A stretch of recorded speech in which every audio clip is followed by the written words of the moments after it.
Hello, everybody. Your old pal, Billy Tucci here. I screwed that little intro up. Dang it. Sorry. I jumped the gun a little bit. But I know one person will forgive me, I hope, is not a Dr. Blevins. What's up? Oh, hey. What are you doing? I was coloring my shirt. I had a white shirt earlier today, and I wanted a blue one, and I couldn't find one. So I just got the Sharpie and just went crazy. You did it then, didn't you? Yeah. Did my mic. I did all blew everything. Excellent. How are we doing, Dr. B? Man, I'm doing great, Billy, but not as good as you. What's up? I'm doing all right, but I got to tell you, I'm a little sad. We're missing our fearless leader tonight, and he's actually working on my video for She Haikyo. But just in honor of him, why don't we play a little bit of this? Hang on.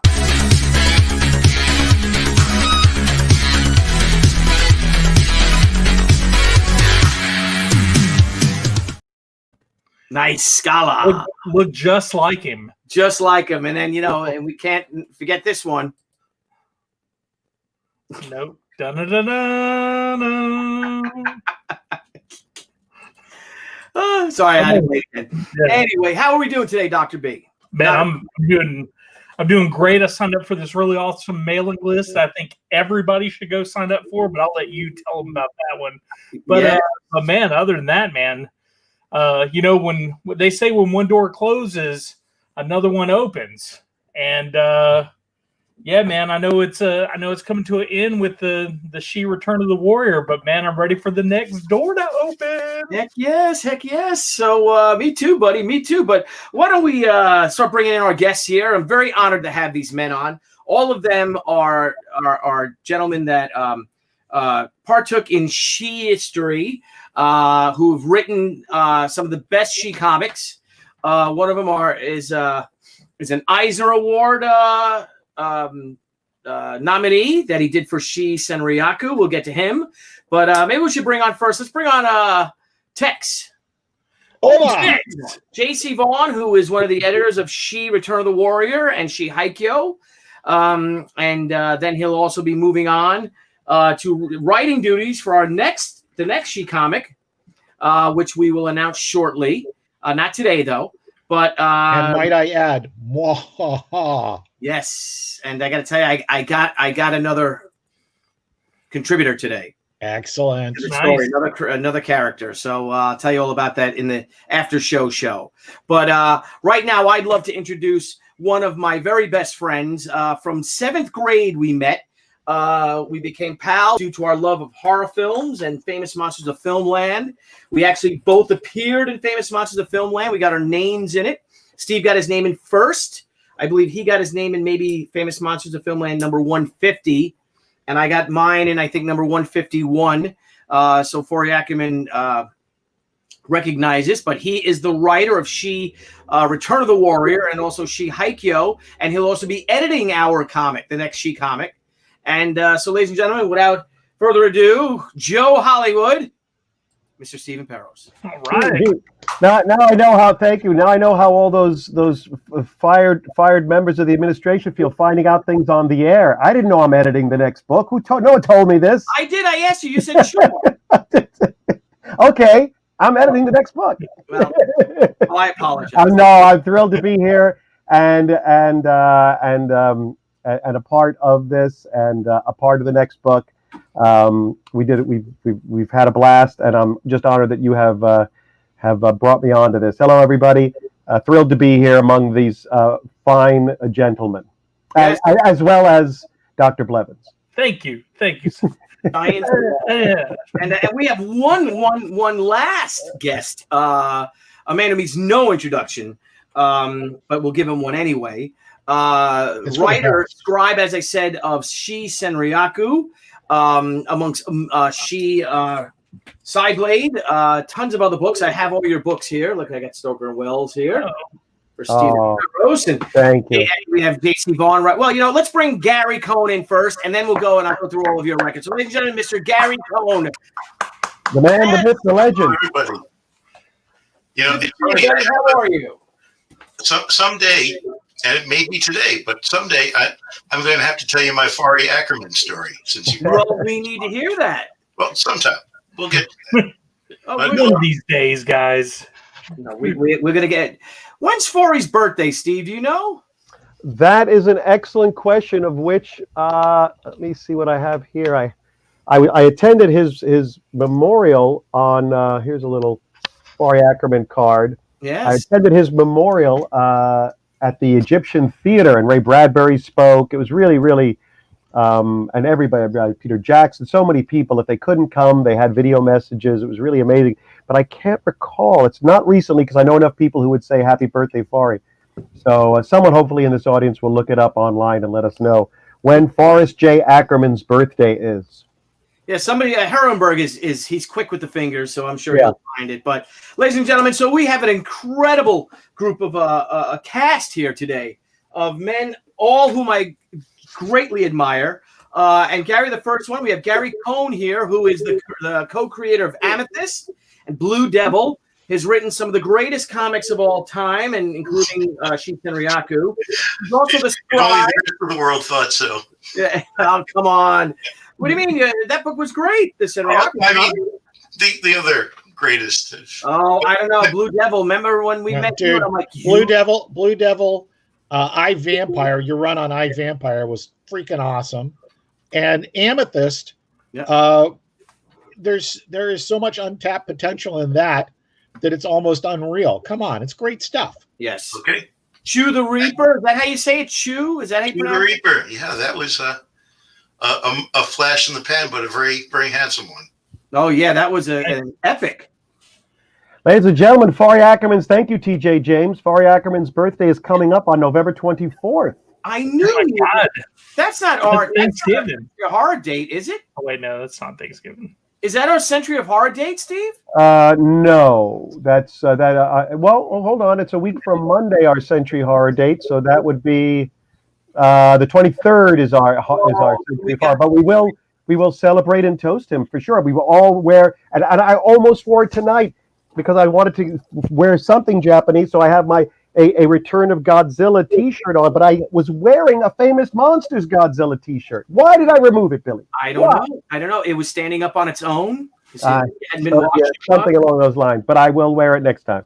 Well, we have a gentleman here that has been published in several languages, including the French version of Demon Gun. Sacre, blah, blah, blah. We sold about at least 300 or 400 copies. I have lots of Demon Gun. Gary, of course, was the scribe for one of the biggest book of the 90s. She Cyblade, which was, you still don't understand that, do you, Gary? You still don't understand. No, but we had a wonderful time explaining to me a couple of months ago. Yeah. And of course we have above in the upper right hand corner the vice president of Gemstone Publishing, Ooh. Mr. J.C. Vaughn, who is also a great author in his own right. Is that a recent promotion, JC? No. No, this is the latest. Congratulations anyway. No. He asked if my title was a recent promotion, Billy. Oh, okay. It's funny, Gary. I was doing the job for a few years before I got the promotion, but it was a few years ago. Okay. It's just, well done. I'm not a big title guy. Mm-hmm. Well, Jeff has got a great resume as well, including stories for impressionable Bad children. Time Stories for Impressionable Children. McCandless Yes. Company, which, by the way, is on Kickstarter and Indiegogo right now. Right now. Find the link. We Right now, posted. as we speak. You're also the author of Shijunen. Zombie Proof, and of course Vampire PA. Yes, and Shijunen. Shijunyen, that's right. Sort of flashing back in time. Gary, did you write the She? You did. You wrote She East Wind Rain, another Yes. World War II Yeah. era where I love the idea of bringing She back into all these various times in her life. Bringing her back in history. I mean, we did She, Heaven and Earth, where we put Anna. The story was told in modern times, and then in the 16th century. And, of course, we did Gary's East Wind Rain, which was the events leading up to Pearl Harbor. And then She Akai, which was, I guess, J.C. Vaughn's first. Was that your That was first? my first big comic, man. And that was she and them fighting in China. Had the process of creating that book had one of the 3 greatest lines I've ever heard in comic book production. Oh, and what was that? Oh no, what was That that? was when Billy's going through the script. He gets to the back of the book and he goes, "I don't do 9-panel pages." And me, like I own the book, right? I go, "You do now." Yeah. And apparently with Steve, that seems to be what I'm doing every page now. That's not true. No. I've been Hey, that's keeping it not true. moving. There's 7 panels. Yeah. And of course, Jeff Vaughn you've been a great editor for us. And you edited Zombie Sama. Hi. And of course the Haikyuu books. And it's just delightful to have you. And our final guest is the current writer of She. This is why I titled this She, She Scribes of Yesterday, Today, and Tomorrow, because all of you will have your work again appearing in 2020, late 2021. I'm sorry, in 2021, and I'm very excited. But Stephen, we have Stoker and Wells, Order of the Golden Dawn. Yes, thank you. Yes, thrilled. There it is on the wall. That book was launched thanks to Kickstarter. We did a very successful. J.C. Vaughn was not only editor, but teacher for me, as it was my first graphic novel. He taught me quite a lot, and Billy continues to teach me the language.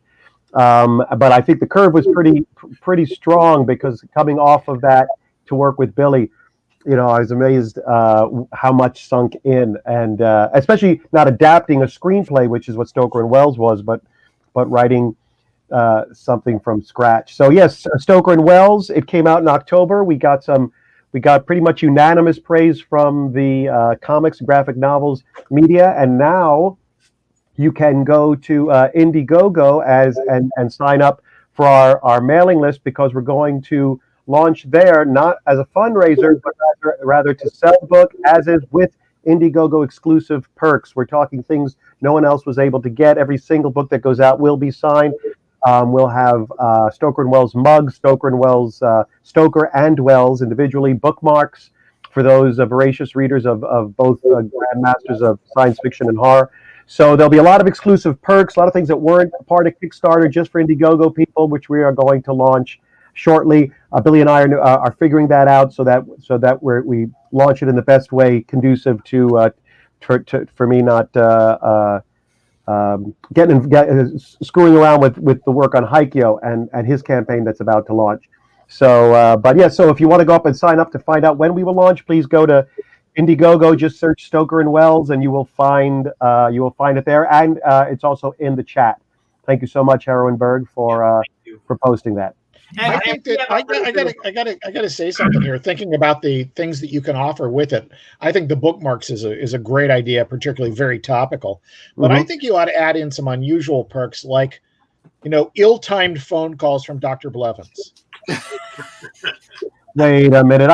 You want me to cross over the world of Stoker and Wells to the world of She Haikyuu? Is that what you're suggesting? No, I'm just saying, like, if you were, for instance, like, say, if you've got a $50 level, make a $53 level that includes all that stuff plus an ill-timed phone call from Dr. Blevins. I just want to state for the record that all this is because the last 5 times I've called, JC was in the shower. And I'm like, why do you keep answering the phone when you're in the shower, JC? Like, it's not me calling. JC has a rotary phone. JC still works with a rotary phone. He has no caller ID. In the shower. Yeah.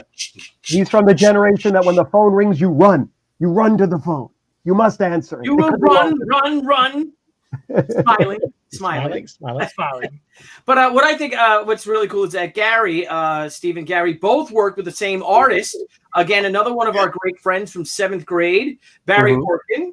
And what I got to show here is just Barry's always been an amazing artist. Since when I first met him in 7th grade, he was drawing Marvel characters like John Buscema. But if you look here, here's his amazing work. And I know it's different styles, but here's his work on Demon Gun, this cover. And then look how he's grown as an artist to the Stoker and Wells cover. Look at that. Yeah, beautiful. I mean, he colored. He did the complete work on the Stoker and Wells cover. He drew it. he inked it and he colored it. He did the whole enchilada on that cover, and I'm very proud of it. I helped a little with we discussed the design of the cover, and then but then he went off and just hit a home run. So I'm thrilled with that. It's a very intense gaze. Yeah. In the background, like it draws your attention. Oh yeah, and It demands your attention. Demands it. Yeah, it's a great book, and it's Thank you. Beautiful book to look at. Thank you so much. And Appreciate it reads that. really well, and of course it's Stoker and Wells, so it's a lot of fun too. Thank you. I just was reading that everyone's gonna get a Dr. Blevins plushie. Only in midnight blue, apparently. Yes. Excellent. Well, they get it in white, and then they get a Sharpie, and then they just color it blue. I don't make the rules. I'm going to add a little link too in here, a little self-plugging, because I never plug my stuff.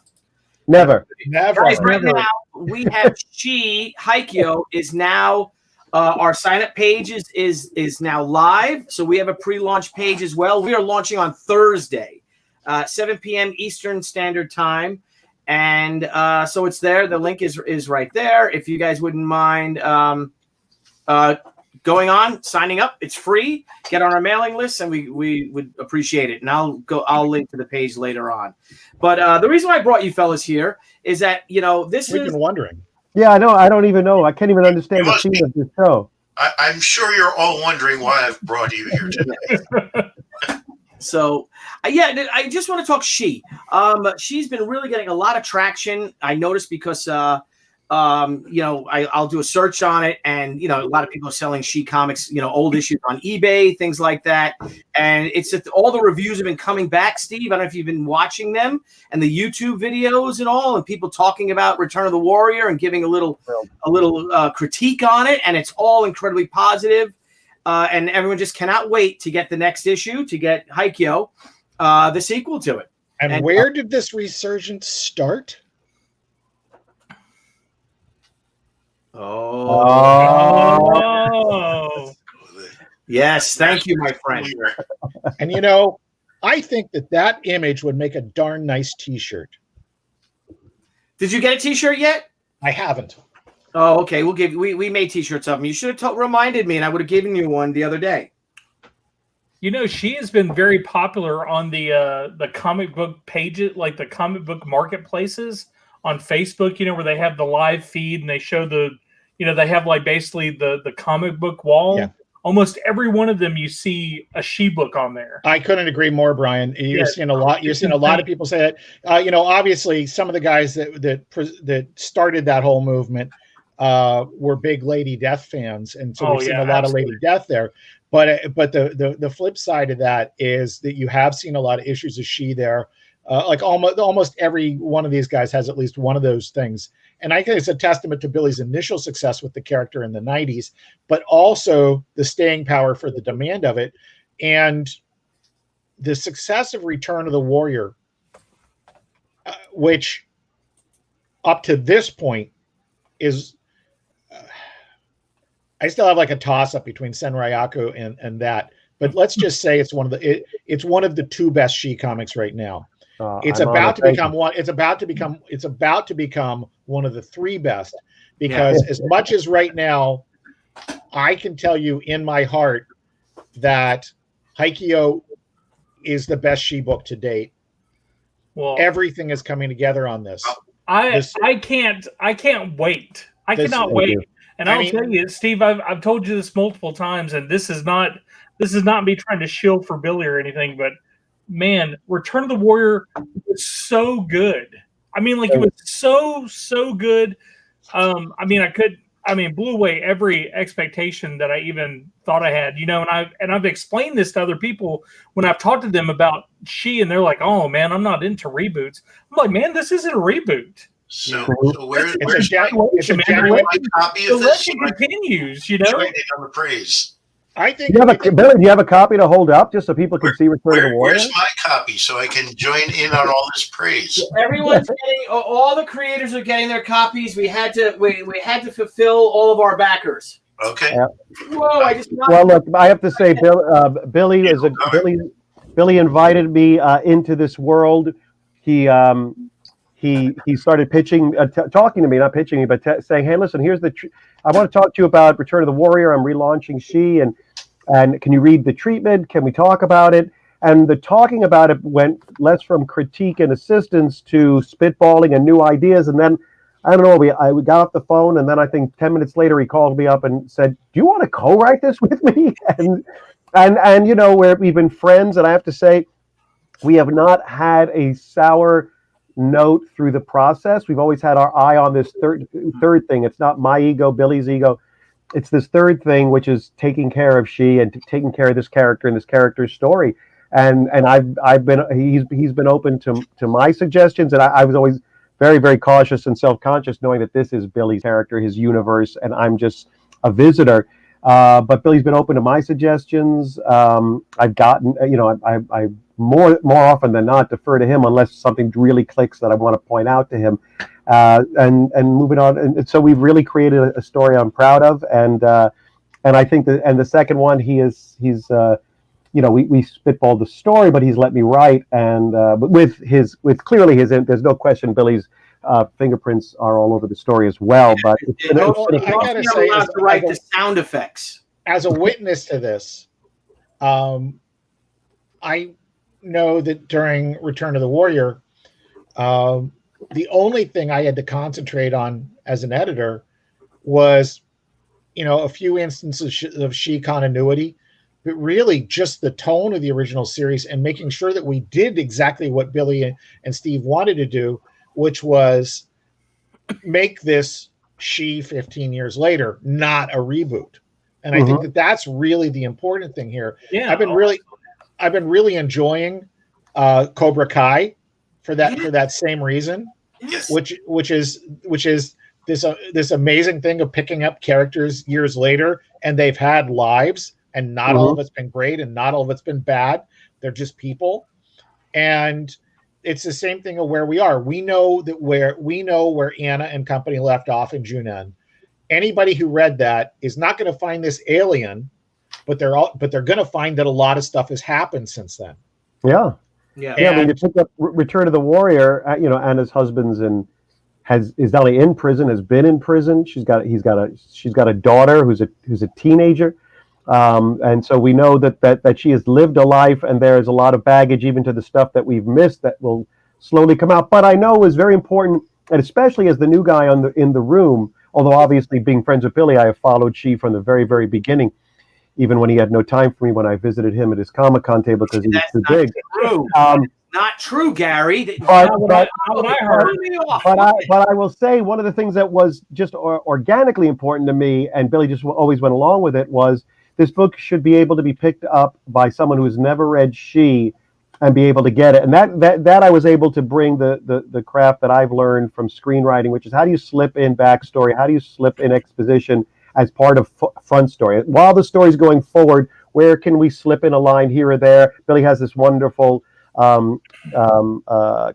tradition that he has with the little definitions that recall things. And so I truly believe, and I've not heard yet to the contrary, that you could pick up, and I think I read one review that said this, that you could pick up Return of the Warrior. It's great if you are a fan and have followed this character. And I certainly, and I know Billy knows it because it's in his memory bank.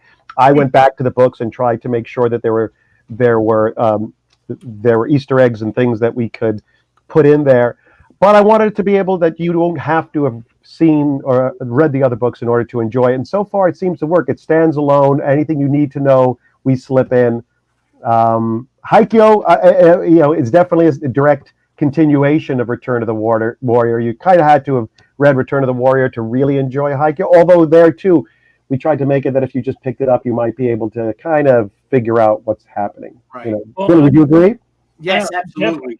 Definitely. And I would love to say this too, like growing up, having, you know, been there when She first came out and being a fan all the way up till now, you know, like following it in Wizards magazine, watching it become like one of the best books, trying to go back and pick up issues when they were selling out and everything.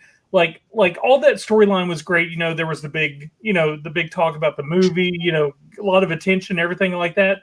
But I will tell you what you did with this extended story is you opened up a whole nother avenue, because it is perfectly set and earmarked to be just incredible, like television crime drama with a mystical back end to it. And I mean, like, yeah, again, I feel like I gush about how amazing this book is, but I mean, like, being from the beginning to now, I mean, it's really just incredible where it can go. It's basically a tribute to you ultimately, because you are. It is Dr. Blevins.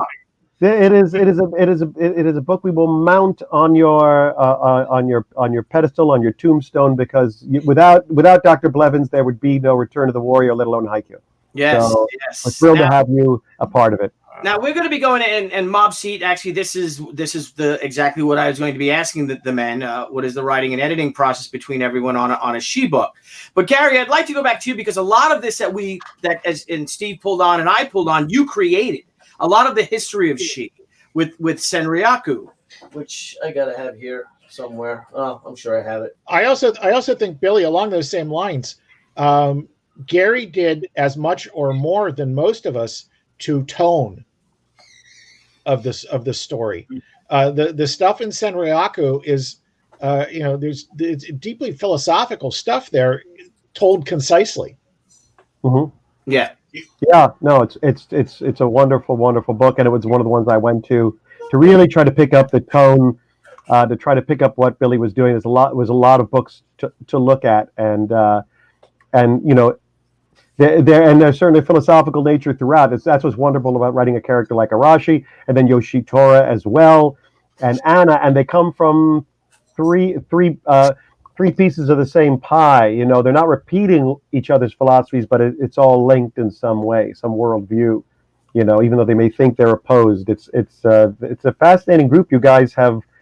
A sandbox you guys have allowed me to play in, and I'm thrilled with what you guys accomplished, and I stand on your shoulders. But I'm thrilled that you guys are going to continue being a part of this. This is all great, all great. Yes. Now, Gary is my of the lot here. You are my oldest She coworker. Right. And do you recall how we met? Yes, of course I do. Do you? We met in a comic book shop in Kew Gardens, and Louis, the proprietor, had said to me, "You got to meet this kid. He's doing some really interesting indie stuff." And I said to myself, "Yeah, everybody's doing interesting indie stuff now." Yeah. But I came in and we talked, and you're very personable. We hit it off. You handed me the comic, and as I started to look through it, I said, "Oh, this is really good." And then I took it home and I read it. This is really good. And I think I called you afterwards. Yeah. And so we started talking, where are you going with this? And I talked a little bit about some of the things about the art that might have been sharper. Because, your first issue is always a little bit rough, but it was really good. Right. And so within, I think by the third issue, you'd asked me to be your editor, which is, I was listening to Steve talking about how he became the co-writer on Return of the Warrior, and this is your great generosity, that you've always been so ready to bring somebody else in as a partner, as somebody who's going. You've made this great sandbox, and you don't want to play in it by yourself. Yeah, well, it's lonely playing in a sandbox all by yourself, Yeah. So pretty soon I was the editor on Way of the Warrior. And through that whole period in the mid-90s when Crusade went, I got to be part of that, which was great fun. And I remember how we generated Senryaku too. Do you remember that? I think I do, but we were in your giant SUV, a Cascade or something like that. No, I never had anything. It was a Jeep. It was a Jeep. No, you had some sort of GM. Oh, my mother's Wagoneer, maybe. My mother had the old. Yeah, it was a 1992 Wagoneer. My mother. Yeah, it was like an '88 Wagoneer. It was. It's sat 7 for dinner. Yeah. And we're talking, as we always did, throwing around ideas, and you said we should do She, the Art of War, Sun Tzu adaptation. And I said, that's pretty good, but there's something better there. And that will break down better as comics because it's 36, and that breaks down into the page count standard signature structure of comics. I said, there's this Japanese thing, the 36 stratagems, and it's in 3 groups of 12 related stratagems. Each group is in some way thematically similar. And you read it, and we took off from there. How do we turn this into stories that relate to she? Well, we take each stratagem and we put it in a story that has something to do with her life. And from there, I was talking today about somebody about, there it is. Yeah, there it is. About how, if you're going to get to the emotion of a character, it's a performance art thing. You have to somehow find something in yourself that connects to who that character is, and then you've got to start to be that character. And then for as long as you're working on something with several characters, they're all talking in your head all the time. Yeah. And you start to hear their voices very distinctly. And then you have to start to turn what you hear into written versions of their voices that read like how you hear them and become distinct individual people.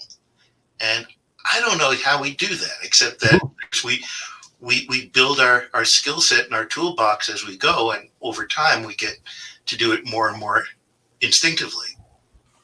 Yeah, absolutely. Yeah, and Jeff and Steve are great at that as well, because we always do have a varied cast of characters. Has a woman writer ever written she, the character? No.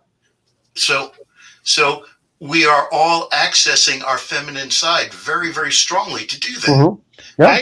I just like to say we that have to have that. I mean, I'm accessing Billy's feminine side. Well, you're accessing someone's feminine side.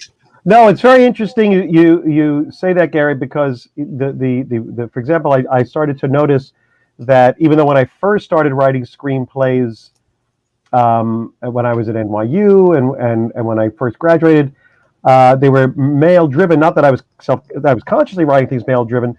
Next thing I knew, things I was writing had females at the center, and I've sold a couple of pilots, 1-hour dramas, and they had females at the center. Now I'm the youngest of 3 boys, and I didn't really have female cousins who I grew up with. They were all out of state, and so I think part of my design has always been trying to understand women, factor in the women who have had relationships with, and because constantly trying to understand. And I think you're right. What you wind up doing is you wind up writing. I think writing, and everybody comes to writing from a different place.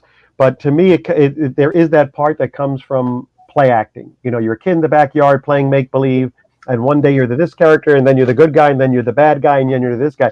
And to me, writing that's what writing, dramatic writing becomes, is you're play acting all these characters. And to me, the writing I respond most to, and what I generate myself, is where I'm not judging the character. I'm just being the character. So I have to be Arashi.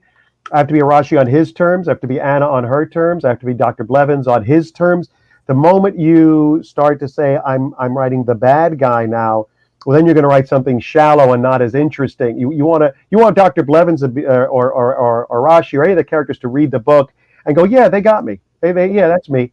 You know, and to me that makes it interesting. It doesn't flatline for the reader, where I get it, who everybody is and what they are. You know, and I think it's Billy. I think Billy and I kind of saw eye to eye on that, and clearly Gary, you know, I think he gravitates towards that work. You know, I think you have to look. We see comics and graphic novels are only slightly separated relatives to serialized television. And one of the things we learn about serialized television is that if you are just the same thing every week, the audience will actually tire of it. And so some weeks on House of Cards, you're cursing Kevin Spacey's character. Next week, you find yourself rooting for whatever the hell he's up to. So you've got to keep it alive. And I think that's what you guys have done such a great job on She, and what we're all trying to continue. And something that Billy and his then co-writer established right from the start, which they didn't have to do, was the first person narrative structure. So right from the first page of the first issue, Anna is talking to us.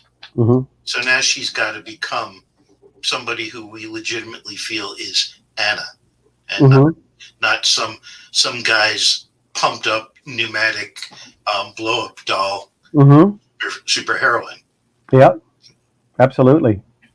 Now, Billy, that's interesting that Gary points that out. When did you know, because certainly where I come from in screenwriting, if you set up a trope as big as you guys did in those first few pages of She, you have to stick to it. So if you set up a voiceover narration, first person, you can't drop it. And somewhere along the lines, because we didn't utilize it in Return of the Warrior, we have one moment in Return, or it's certainly not. It's not in Haikyuu. Return of the Warrior, when she returns to the cabinet, we actually have an inner life going on, in life model. But that's it in the two books. Is there a point where you said, is there a, if you charted all the She books, did you slowly drift away from it, or does it kind of go in and out depending on the book? Yeah, it really depends going on the book. And I remember when I first wrote it, and you get in touch with your feminine side. With me and Steve, I've known your family, almost my whole life. But see, my mother was a widow raising 6 kids. And so she was really like my role model. She was a mother and a father. And then my older sister is 8 years older than me and 5'11". So she kind of took care of us and babysat us when we watched, when my mother was working, obviously she had to support us all. So those were kind of my role model for the character She.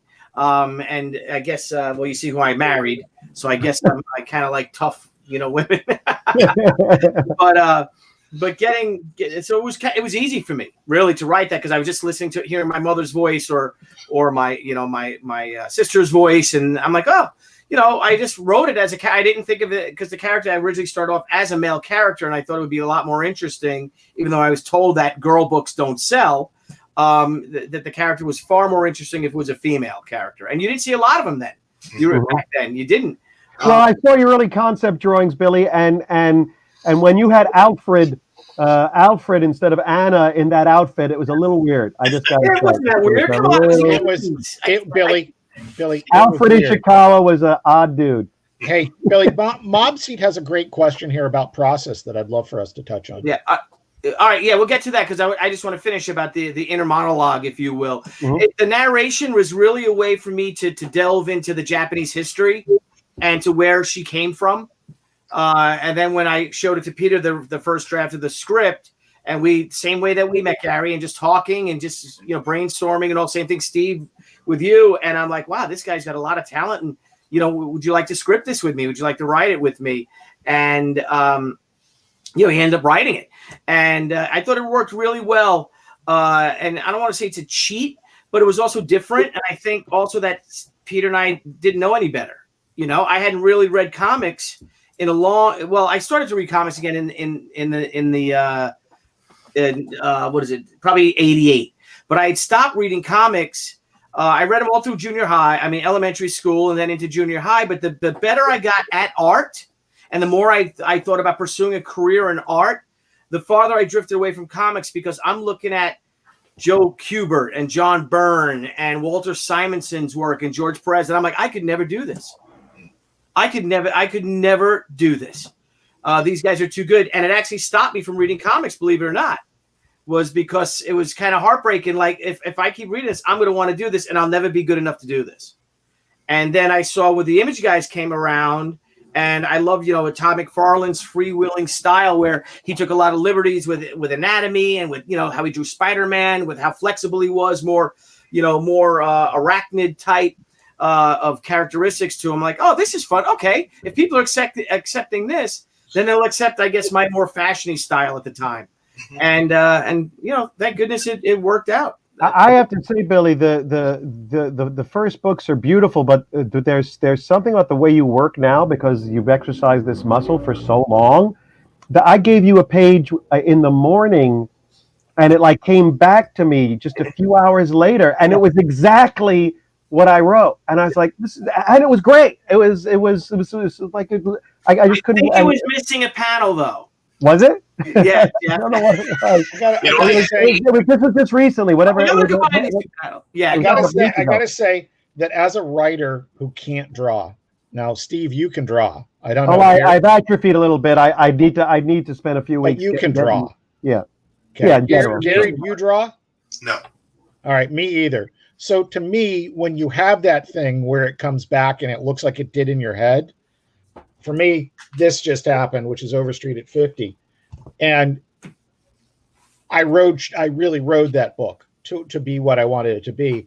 And that was a really, really cool thing. I've had that experience with Billy a couple of times with other artists, and it is a mind-blowing thing. So I totally get what you're saying there, Steve.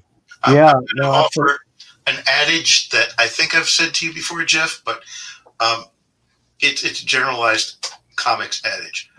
Artists can fake writing better than writers can fake art. Oh, yeah, baby. But then there are the people who can actually do both. And like Billy, who that part of you I hate because you don't need me. I mean, and when we first met, you kind of did. But at this point, if you're working with somebody, it's because the collaboration is useful and fun, but you don't need that. That's Gary. That's exactly how I got into this. Billy finished a miniseries on a Friday, and you know the difference in Billy's work when he's got a whole plot and he's working off of it and he's executing exactly what he planned, or when he's winging it. Right. Okay, and that's literally what he said to me Friday afternoon. I called from the Overstreet's fan offices, and I said, "Oh," he goes, "Yeah, I got to start Shiakai on Monday." And I go, "Well, you didn't send me the script. Let me see the script." And he goes, "Oh, yeah, I'm just going to wing it." And I'm like, and this is the first time. This is a breakthrough moment for me, because it's the first time I had the balls to tell a creator who I loved, it sucks when you do that. Yeah. And he goes, he says, "I don't have a script." I said, "I'll have you 5 pages by Monday morning and I'll stay ahead of you. What's the story?" Yeah. Well, it's funny that's how because this kind of addresses Mob Seat's question: what is the process? And essentially, Billy, with what came here and where I saw I could be helpful to Billy and what he was looking for is that he had this general idea for the relaunch and a teenage daughter, and bringing back Arashi and where all the characters had been in that 15 years, and then starting to discuss and brainstorm about where to go, and coming from a screenwriting 3-act structure story, and also developing themes, and also kind of having setups and payoffs. I started taking what Billy came up with, and we solidified what we called the treatment, which was just writing it out in prose. Not necessarily, it was certainly not in panels. We would say, page 38, this is going to happen. 2 through 8 is this sequence. Yeah. So he did not start drawing. I did not start writing panels, writing pages until we had solidified the treatment. So that made it comfortable which was not how I worked on Stoker and Wells. I wrote the whole script before Barry roughed page 1. Billy, I now, we have a firm treatment that we are co-writing. And so we've done the first 5 pages of script. Billy starts drawing. Like, oh, okay, this is a different way to do it. So then I would really detail the treatment. When we did Haikyo, I said, let me make sure the treatment is really detailed, because we're going to do the same process, which I don't mind. It's been a good process. I said, let's really detail this treatment so that we don't slap ourselves in the forehead, on page 18, wishing you had done a different page 6. And so far, we're pretty much at the end of the book now, and that's been the case. So based on where Mob Seat, where Haikyo differed from Return of the Warrior is, I wrote the treatment based on our conversations, based on what Billy wanted and didn't want. So I wrote it, gave it to him. He gave me notes, give it to him. So that's why on Return of the Warrior, we share the writer's credit. And then Billy said, why don't you take sole writer's credit on Haikyo? And then I've been doing the writing. Of course, if there's something that Billy objects to or said, "Ooh, I'd rather he say this or she say that," then we make that fix. So Billy's obviously actively involved in the story, and that takes this question up to a script and Billy's art. JC, do you want to weigh in on Mobseed's question as it relates to your about the editing process? Yeah, the editing process to me between Haikyuu and Return of the Warrior is different, and it's sort of fitting because I've never worked in one process from project to project, even with the same creators. There's always some organic element that changes. Sometimes it's based on experience, sometimes it's a practicality issue. But like in this case, I really felt like on Return of the Warrior, where it was really my contributions were largely on the pacing. Are we doing too much talking here and not enough action? And I remember we all had some similar concerns about a few things. We adjusted, we switched a few pages and switched a few things around. But I don't feel like it wasn't like hard editing where you're saying, no, you can't do this. It's just making sure that it made sense and kept the spirit of She as continuous from Way of the Warrior through everything else up to the present. And you guys, by the time you get to Haikyuu, Billy calls me with a few story ideas and says, yeah, I was talking with Steve about this. And I'm like, yeah, that sounds great. Okay. So basically my job thus far on the second book sort of equates to getting Jason Odom's list of corrections, realizing that because he's a better proofer than I am, that he's caught a couple of things that I didn't catch, saying, oh yeah, there's everything that Jason had plus this one apostrophe. This has been like calling me an editor on this is a pretty easy gig. I felt a little more directly involved, but where we have talked, Old Cap. Yes. I think into an editorial discussion, and I'm like, oh my gosh, why aren't having our other editor, Old Cat, Jason Odom? So hello, Jason. Good evening. I was just extolling your proofing virtues, Old Cap. Yes. Well, thank you. Absolutely. And so in some some instances on She, I've edited pretty harshly, but none of that is the case at this point. Yeah, I mean, I think it really. I have to say, it's just like all of us here. You get better at. You don't get better at talent as you get older. You get better at craft, and I think by what I love, what I have taken naturally to graphic novels is what I not only practice but also teach to students of screenwriting and TV writing is economy. And so that's what's great. In fact, Billy had the funniest line no writer has ever heard. In fact, Billy had never heard. We had decided the book would be 48. Then we said, yeah. And we said 52. And then Billy was saying 54. And I said, I don't know, Billy, I think we can do it in 52. And he says, I'm like, you're the only writer who doesn't want more pages. I've never seen this. Let's tell you a Len Wein story. No. When I was first writing for the mystery magazines, House of Mystery, House of Secrets, whichever one Len was editing, I would go in with pitches for, these little Twilight Zone kind of stories, of which there were usually 5 or 6 in each book. And he'd go through it. Nah, I don't like this. Nah, I don't like this. Read one. I kind of like that. How many pages do you need to do that story? And I'd say, I can do it in 7. And he'd say, good, give it to me in 5. Oh. and he would do that repeatedly. And what he taught me how to do was cut the fat away and get to the essence of what the story is. Mm-hmm. But that's what you say. Well, I think I also with Steve and we go because I send someone had asked. Let me go back about the edit. Okay, Mobseed. Is the editing on the writing and not the art? No, it's on. Steve and I have been working really well together with the art because I'll do roughs and I send the roughs to him first. Where are you going, Old Cat? Steve, you know this. My wife got a phone call, so I'm moving to the other room. Okay. It's the Old Cap thrill cam. Yeah, Steve direct, and particularly, but Jeff too. The cover letter reads, "Dear editor, here's my story. If I'd had more time, I would have made it shorter. Amen. Right? Yeah. Amen. That's funny. Absolutely.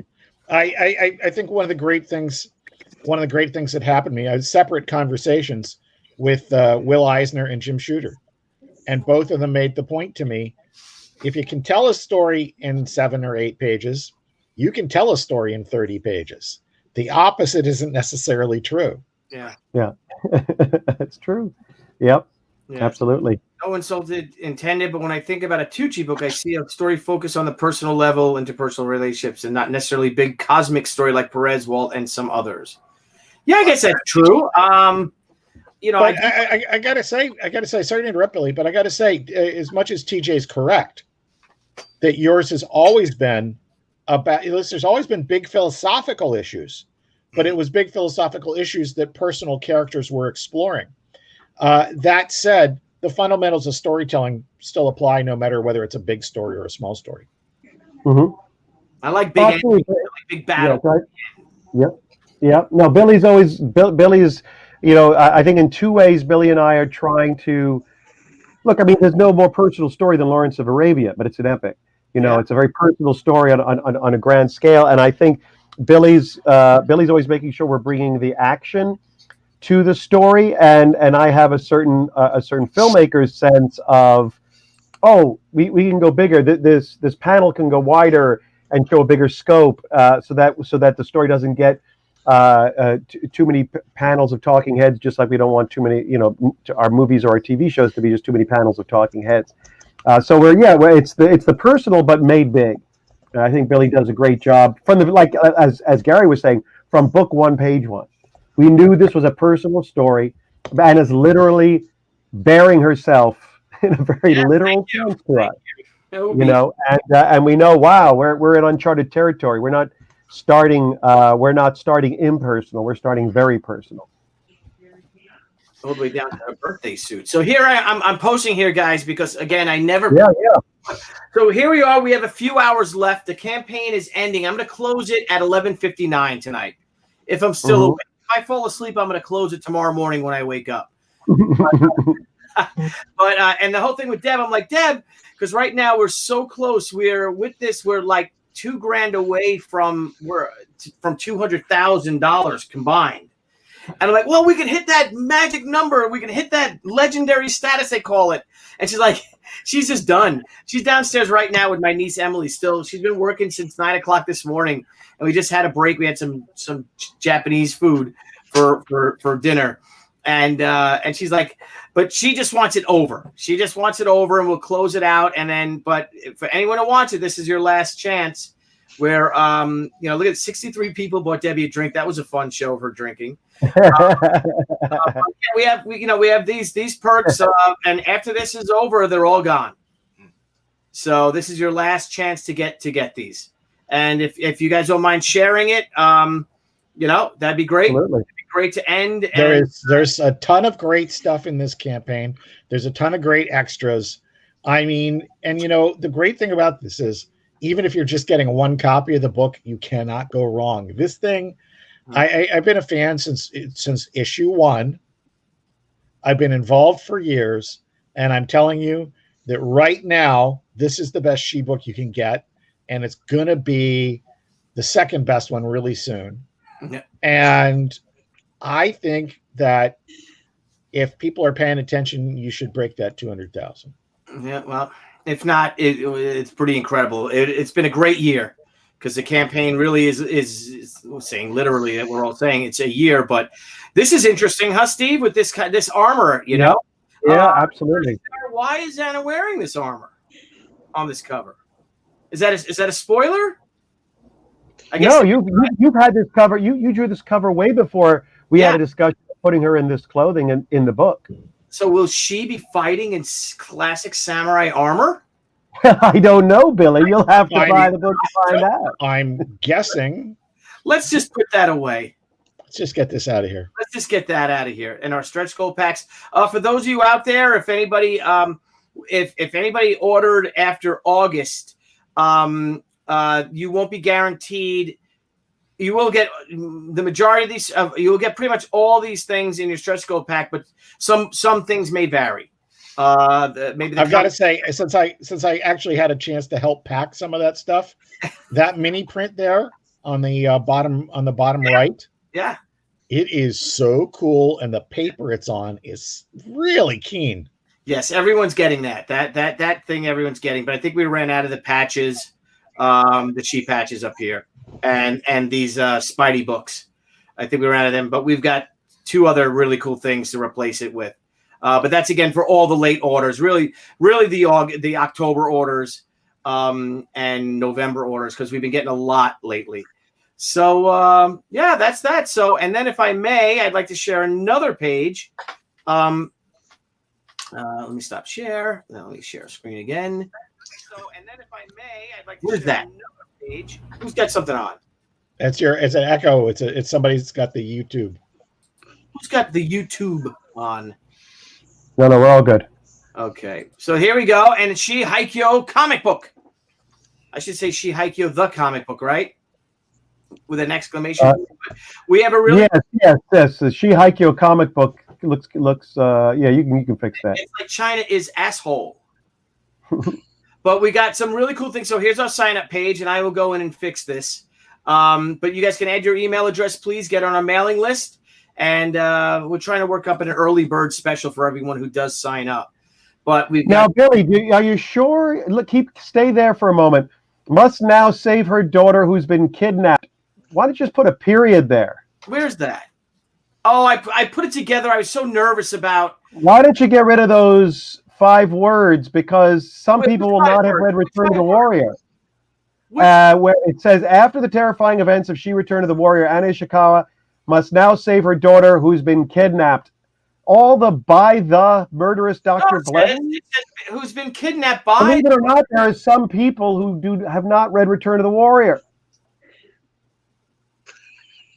So perhaps you might want to trim that back. The next line is to do Steve, so. Steve, she's forced to lie. The phrase "spoiler alert" is meaningless to Billy. Billy, this is a spoiler for anyone who has not read Return of the Warrior. Yeah, but is it a spoiler though? See, yes.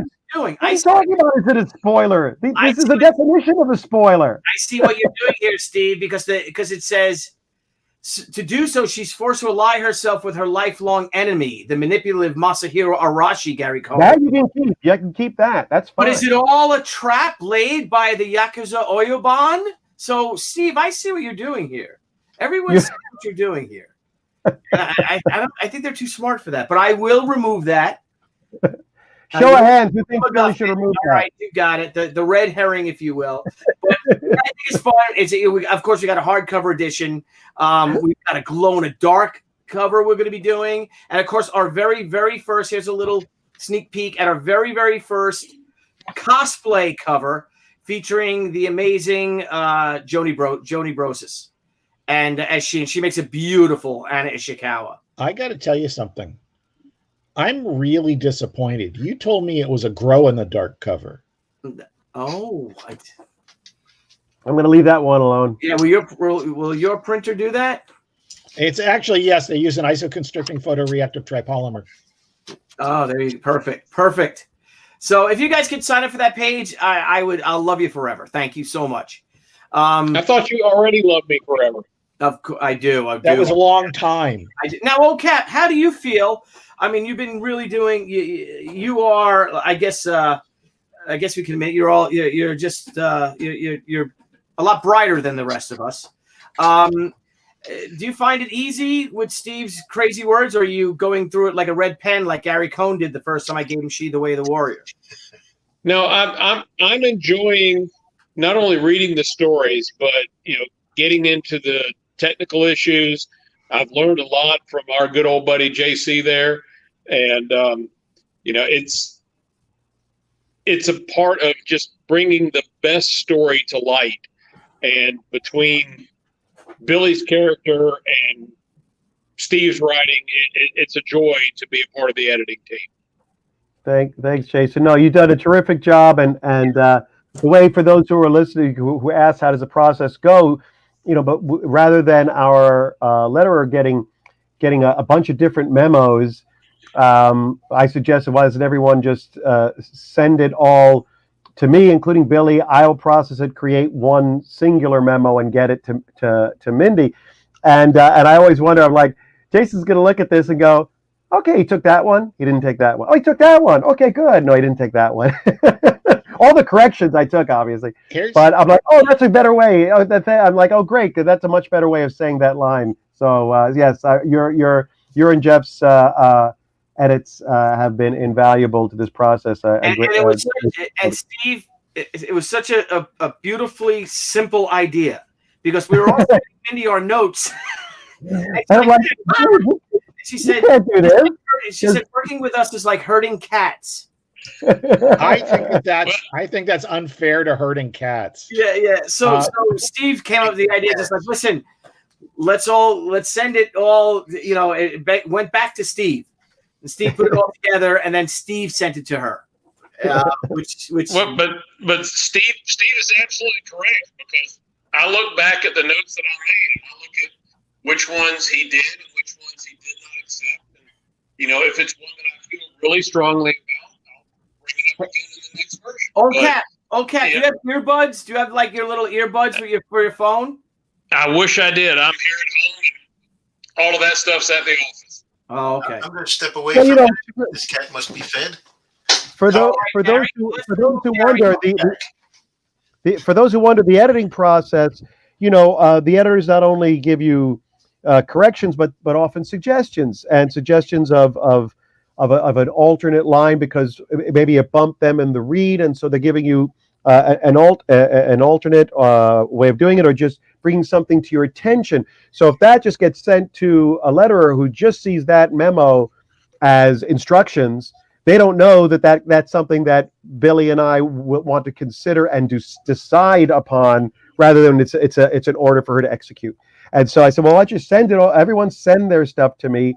I'll put it together. I'll run it all by Billy if there's anything that I don't know he'd already agree with, and then just send it to her. Yeah, and I think it's worked smoothly. And there's one thing I'd like to add to that, Steve, which is this: that you guys are still going to do a final pass when we have the book complete, and that's where when we were in Return of the Warrior, I know I had two dialogue suggestions where I just said this seems uneven compared to the rest of it, and that kind of stuff.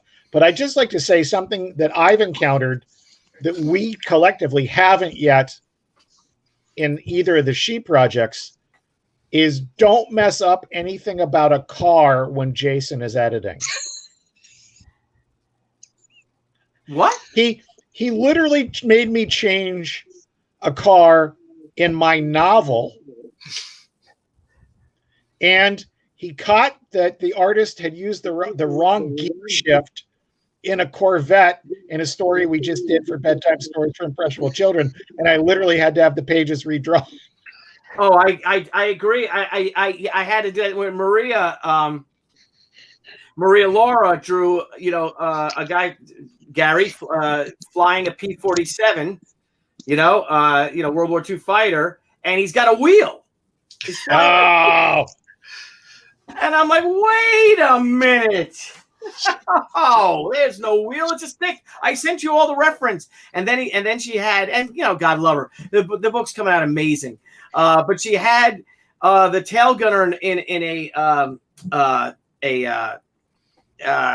TBF Avenger, a Grumman Avenger, and he's got a Vickers, a World War I Vickers machine gun that he's shooting out of the back of the turret in the back. I'm like, no, it's not that. It's a Browning machine gun. So old Cap, I agree with you These details. It's just the little technical issues, and Jeff, you'll recall in another story where you had a breakaway gas nozzle, and I actually pointed out that those did not come out until about 6 years after the particular story was taking place. It's absolutely true, man. As a lifelong DC Comics fan, I am a super continuity nerd. Well, I'll tell you, I have a funny story from the world of screenwriting. My very first script that got any kind of action was right out of NYU, and the film was almost going to get made. P.S. It got made. It got made 12 years later as that film. But at the time, the first producers who were working on it, and it was almost going to go to production, they had someone going through the script set in 1924, going through with what they call errors and omissions pass, where they were just making sure everything. And I get this email from, I know maybe it wasn't. It might have been a fax. Might have been that old. During the dinner party, you're going to have to change in the script that they're eating broccoli. There was no broccoli in 1924, and I just started laughing because I had no idea that broccoli was essentially a manufactured vegetable, that it does not exist. It is a fusion of Brussels sprouts and cauliflower created by broccoli, as in the broccoli family, as in Cubby Broccoli, who eventually did the James Bond film. Which are that was his uncle. It was his uncle, right? mustard. Also, yes, from that family. So I at that time, whatever age I was, 24 at that point, I did not know this, and I just thought this person was just broccoli didn't exist. I said, no, broccoli didn't exist. And I'm like, oh, okay.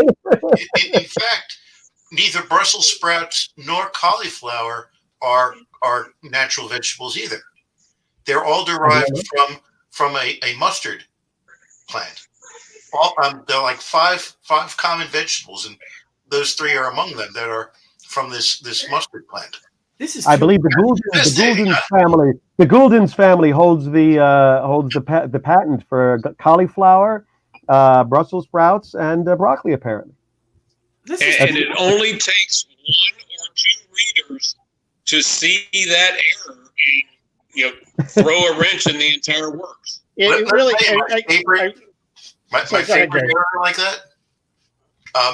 And the next time any of you watch On the Waterfront, the revolver that Charlie gives to Terry in the cab is not the same gun that Terry pulls out in the bar. Oh. One of them is short-barreled, and one of them is long-barreled. One of them's like a snubby, and the other's like a 3-inch barrel. You damn bug kill you. But the props changed. Somewhere in there, the props changed. I think the thing... You want to talk about that? Look at the dashboard on the car in Scarface when they're driving along the road. The items laying on the dashboard change in almost every scene, and it's simple continuity that has to be dealt with. Yeah. I remember I was watching last night. I watched A Bridge Too Far, and Ryan O'Neal is in every other scene. One scene he's got the netting on his helmet. The next scene he doesn't. Then he has the netting back on his helmet, and then he doesn't. If you watch The Crown, I think season 2, when Prince Philip is driving in his little Morgan or whatever, Jaguar or whatever car he had, I don't know what it was. He's driving, it's 1957, something like that, 58. And he's driving in his MG, and there's a stereo in the car with like a CD player. I want to give a shout out to because when you watch that, was it on Amazon or Netflix? Where was Bridge Too Far? Where'd you watch it? What? Bridge Too Far is on Netflix. Yeah. I have to say, we take this stuff for granted. They took this stuff for granted then, and you watch that movie, and suddenly there's a battle scene, and there are all these World War II planes flying overhead, and your jaw drops because it's not CGI. Yeah. And you're like, oh my God, there are planes in this movie. And they didn't know how good they had it because reviews at the time were dismissive. And you're sitting there going, no. It's like watching when Bond goes off the cliff in the opening of Spy Who Loved Me. No, that's a real person going off the cliff. This is not CGI. Yeah. And it's so amazing to watch real planes, real stunts. Anybody who hasn't seen A Bridge Too Far, it's worth it. First of all, it's a pretty solid film, but it's worth it for the action sequences. It's really the tank battles in Pac. You can't get any better than the tank battles in Pac. And even in A Bridge Too Far, they added like a metal or wood. It was an M60 tank, an American modern day M60 tank. And the film's from '78, right, Steve? I think it's absolutely. And, they added this this square hull to the turret to make it look like a Tiger tank. I'm like, oh, that's a cool touch, you know. But like that's why I love Dunkirk, because Dunkirk was aside from like the Stuka airplane, the Stuka dive bomber, they were all planes. They're all real planes. There's three real Spitfire Mark Ones. I think one of them might have been a Mark V, but they took the guns out to make it look like a Mark I. And the German, the Heinkel, and that was all real aircraft.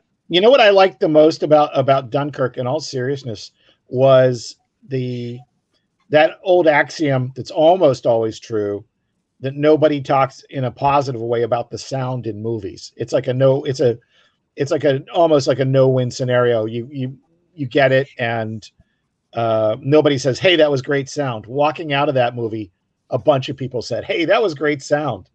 Yeah, it is. We got Herwenberg here, our resident historian.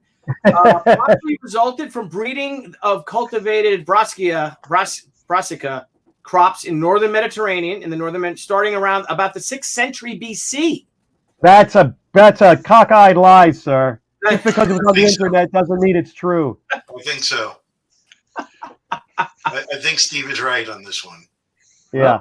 Chopping broccoli. Yeah. And Mob Seed, of course, comes back with, this would be the first chat where someone is banned for broccoli. Absolutely. Kick that son of a bitch out of here. There have been many occasions of anyone inventing broccoli. Chopping what are you talking? Don't push back, Herwenberg. Don't push back. Oh, he's pushing back high, wicked high. What was the big controversy of your discussion? Broccoli. Yes. Broccoli was the issue. Our friend Amy Mizuno, is it Ami Mizuno? If she was made into an animated series, who would you want to play she? So, gentlemen, let's just kind of explore that idea. And a film. If she was made into a film, when it's made into a film, hopefully someday, who do you guys see, if anyone, to portray Anna Ishikawa? Oh, I have an answer to disqualify myself. Yeah, I don't know enough young actresses. Yeah, I'm never gonna get past the first day we started hanging out as far as this topic goes. We're walking along at Chicago Comic-Con, year before it turns into Wizard World Chicago, and Billy and I, there's like a lot of fans. This is a real heyday of it. The 90s, booming business. Did we get ice cream? We went to get ice cream because it was a crappy ass Rosemont Convention Center and there was nothing else to do, and our voices were shot. We had to do something. So we walk over there, we're walking away with the ice cream, eating the ice cream, and you say, matter-of-factly, like this happens to everybody and it's really annoying, Tia Carrera keeps calling me. And this is at the absolute height of her Tia Carrera-ness. Yeah. And I'm like, dude, I could help you with that. And then I hope it didn't come up as a brag. And then, well, it's exactly the reason it stuck with me is because it didn't, Billy. It came off like you were genuinely perplexed. Like, how do you get her to stop? It was the greatest. And so we take a few more steps, and you go, she wants to play she, but I don't know. There's this girl. Her name's Ming something. And I just look at you, right? The Joy Luck Club. And you said she was on ER, and she's in the Joy Luck Club. And I finally bite. I figure somebody at my office has told you and put you up to it. And I said, Ming Na Wen. And you go, yeah, blah, blah, blah. And you're talking about, I don't know if she should play she or Tomo, blah, blah, blah, blah, blah, blah. And I look at you and I go, do you want me to send her your stuff? Yeah. And you're like, what? And that's when you said, when you reacted to it, I could tell that you were totally being serious. And I said, yeah, I've known her since junior high school. And you were like, yeah. And of course, the funny thing is that if she was who she was now, you could probably get that movie made if she was in her 20s. Yeah. Because she's done all this stuff. But yeah, who knew? But I'm totally unqualified to talk about younger audiences because that's stuck in my head. There's no way I'm going to beat that. Yeah. Well, the thing with me is, see, now if she was made into a film, and what I want, and Steve, I have all that paperwork. I will send you. Debbie's just been so swamped.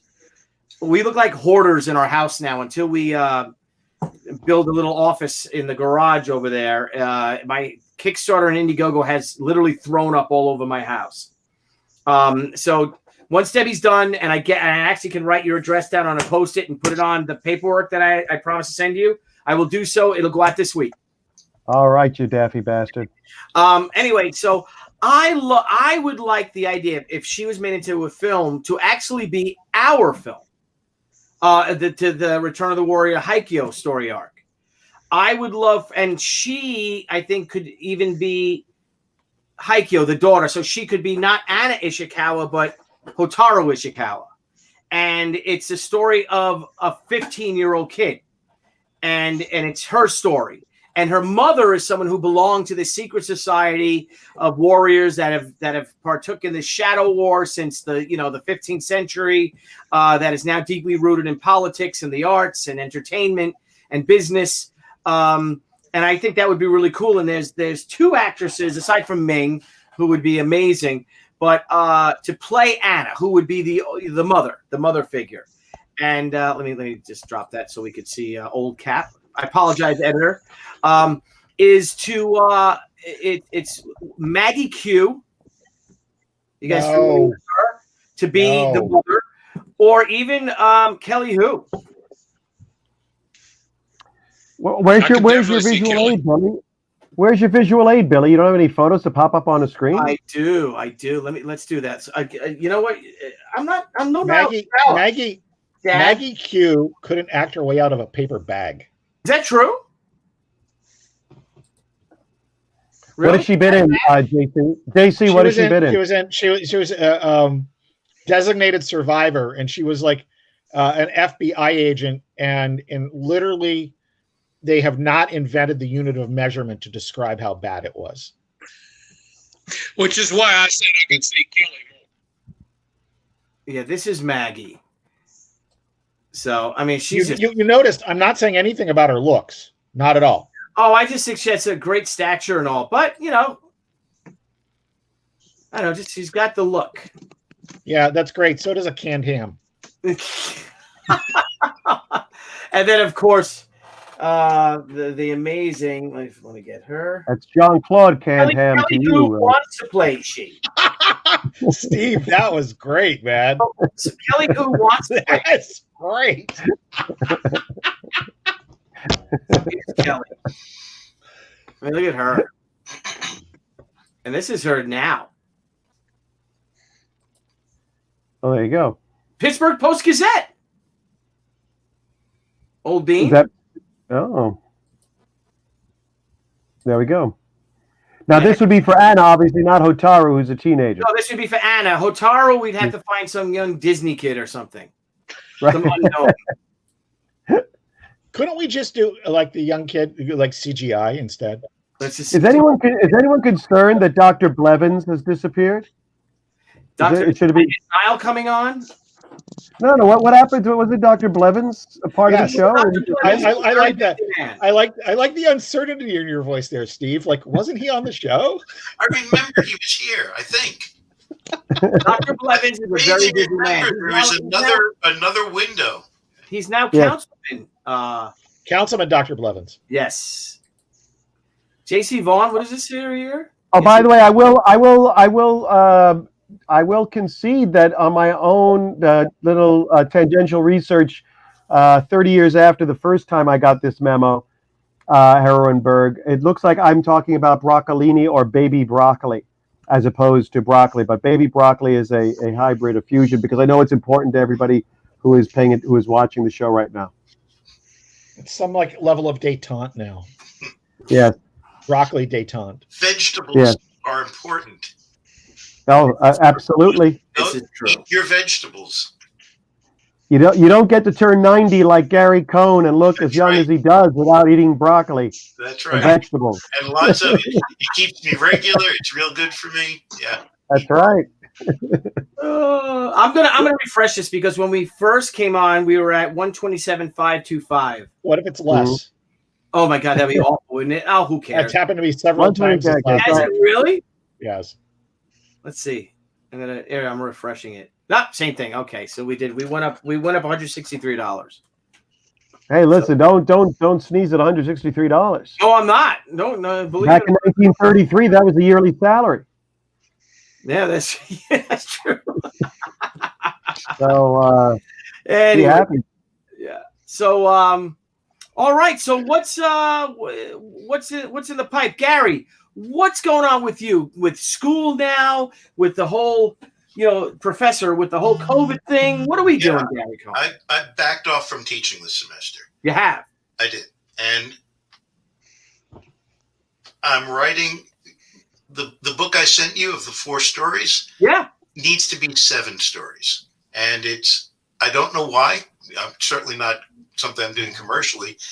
They're just these deeply personal, semi-autobiographical stories. And one of them today started to generate in ways that I like a lot. And they're very painful to write because they're very emotional.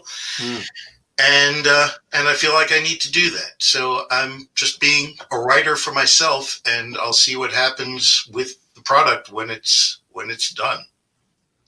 That's what I'm doing. Excellent. I look forward to reading them. Are you going to combine them all into one big book, a whole new book now? Yeah. Like I said, there need to be 3 more stories because they go by decade. And Now, Gary, may I ask you, are these, personal stories within genre, the way no, David Cronenberg dealt with his divorce by writing The Brood, which is a really kind of creepy movie? That's how these are. They are slice of life stories. They're the protagonist is vaguely me, but he's not me because I want to make them better stories. So he's got a different name. He's actually got a couple of names, and he's a pastiche of things I've heard, things I've experienced, and decade by decade. So there's a late teen story. There are 2 in his 20s stories, and then there's a very recent one in his 60s. So I need 30s, 40s, and 50s story, and I'm working on the 30s story now. Excellent. About an unfortunate romance with a married country western singer from Arkansas. Oh, does that not happen to everybody? Well, it happened to me. So it happened to JC also. I've read that story. Did it? No. Okay. So that's what I'm doing. Gary, we have a hang on, I'm just trying to find the girl from the woman from Karen Fukuhara, someone said might be great too. She's from Not just someone, it's Michael Grogan, sir. Michael Grogan thought Karen Fukuhara might be great. She's not Michael just Grogan, he's not I just apologize. anyone. She's great in The Boys. Gary, TJ James has TJ's question for Gary. Yeah. Yep. What was it like for Gary to see Blue Devil in live action on Swamp Thing? Awful. It was really good to see Dan Cassidy on Swamp Thing. And I thought that Ian Ziering was terrific as Dan Cassidy. And it was great to see the comic books. But in that last episode, when a Blue Devil appears, that was not Blue Devil. That was a big blue monster. And that's fine. But actually, honestly, I was watching with our friend Brett Carreras at his house on giant screen, and he said the pain on your face when that happened was really distressing. Is this him? Is this what he look? Is this him? Yeah, that's him. Yeah. So and it kind of looks like this drawing, I guess, from a later version of Blue Devil. But I don't think that anything after Dan Mishkin and I stopped doing Blue Devil is Blue Devil. That's all apocryphal because it becomes this totally unpleasant character who goes to hell and all sorts of stuff, and that's not Blue Devil. Blue Devil it's not Blue Devil at all. Yeah, not at all. And sending him to hell and killing his supporting cast and all those terrible things. Just that's not Blue Devil. So I'm sorry if see this picture of the movie poster down here. That's Blue Devil, and it's kind of a Let's click on that, Billy. The yellow. Click on the yellow, Billy. I will. I was just going. but that's so. Like I said, I thought Ian Ziering was terrific. I was in touch with him. Where'd it go? Hang on. There it is. And at one point, he invited me to come down to the set, which was, I'm told, a fantastic set. But before I could do that, they had cut the series from 13 episodes to 10 episodes, and they were already breaking the set. But he was lovely. He was great in the character, and he was very, very gracious as somebody to interact with. As just a fan watching it, who read Blue Devil from its inception going forward, and being a big Swamp Thing fan, the build-up was fantastic, and the payoff was so disappointing. So here, what I would have done, since he had the mask, is put the mask on. Yes. And then become something. I know that was dark, and it could have been dark too, but something where it's this conscious mix of the demonic and the Dan Cassidy character. And put the mask on. He doesn't put the mask on. So, yes, I liked the character very, very much. And then when it went to the $500,000 shoot, which I'm told it was a $500,000 shoot, the $500,000 shoot didn't work for me. No. It's dumb. Looks dumb. TUM dumb. Yeah, I mean, it's a cool looking design, but it's not Blue Devil. Right. I mean, it's like Tim Curry in Legend or something, only blue. Yeah. I mean, yeah.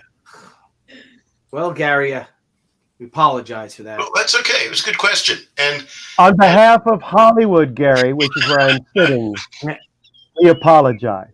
Well, I accept, as the ambassador from Hollywood, I accept your apology. Well, Gary's point is excellently made.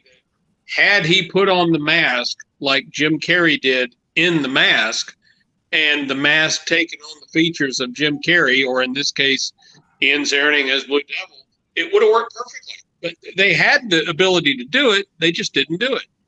Yeah.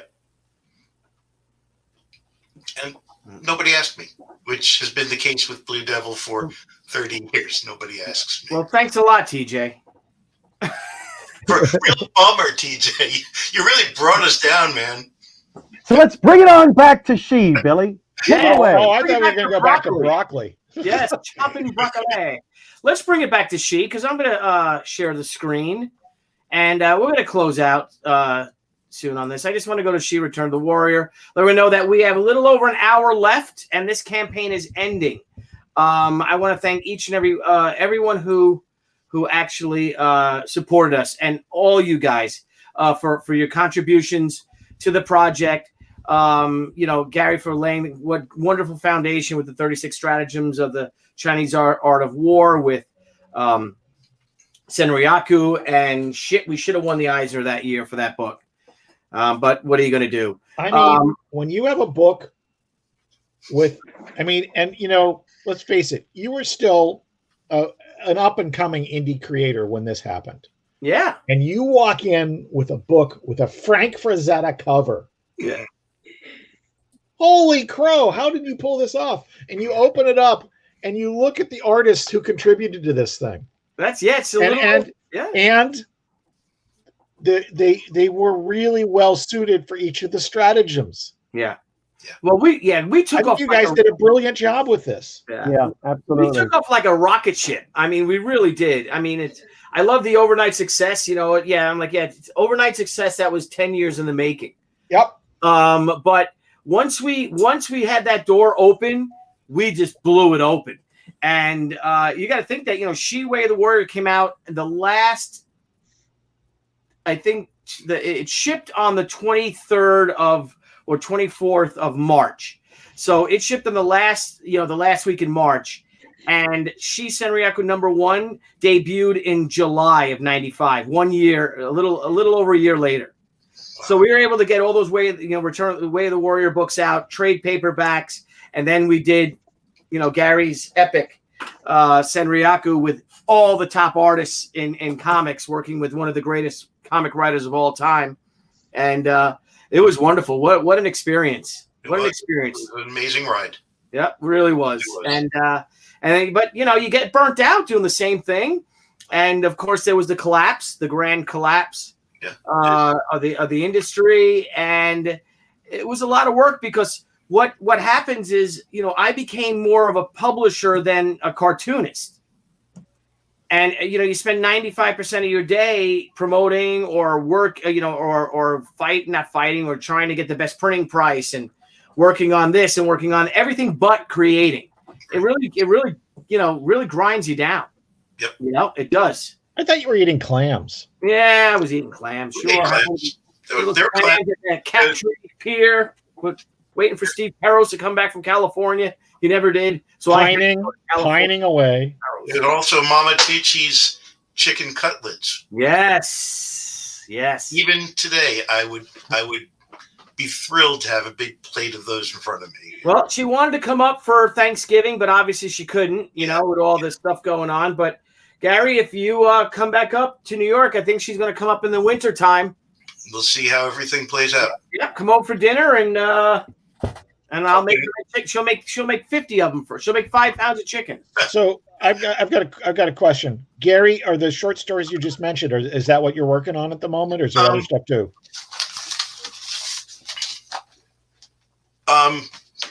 Let's see if I can get the camera. Yep, I know. Okay, does that show? Yeah. Oh. Yeah. Okay, Magic Bus and Other Stories. That's me at 28. On the back, there's current me. Nice. And cool. Right now, it's 4 stories, and I printed 50 copies. I've got about a dozen left, so I'll send you one. Oh, I'd love to see one as well, Gary. Okay. And it's definitely a prototype. The production is full of errata, not errata, errata, ERRATA, and it's a prototype. It was my first time doing something like this. Well, Billy doesn't know what errata is, so you have to tell the viewers and Billy what errata means. Printing errors. Oh, all right, there you go.